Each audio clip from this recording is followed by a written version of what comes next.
เมื่อสงครามแห่งเทพจบลงไม่มีผู้ชนะมีเพียงเปลวเพลิงที่มอดดับมีเพียงเท่าธุลีที่ล่องลอยในอากาศและมีเพียงต้นไม้โลกที่แตกร้าวเปิดบาดแผลระหว่างมิติเศษพลังของเหล่าทวยเทพ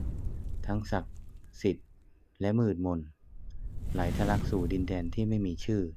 ดินแดนไร้แสงไร้เวลาที่แม้แต่เทพเจ้ายังลืมและที่นั่นเขาตื่นขึ้นจากนิจบันปีนักรบผู้ถูกลืมกอซาผู้ถือกำเนิดจากความว่างเปล่าและถูกหล่อหลอมด้วยความสูญเสียกำดาบขึ้นอีกครั้งไม่ใช่เพื่อล้างแค้นไม่ใช่เพื่อซักสีแต่เพราะเสียงจากรอยแยกบอกเขาว่าสงครามครั้งใหม่ได้เริ่มต้นแล้วตำนานนี้ไม่ใช่เรื่องเล่าจากอดีตแต่มันคือท่าธุลีของเทพที่กำลังจะกลับมาเป็นเปลวเพลิงอีกครั้ง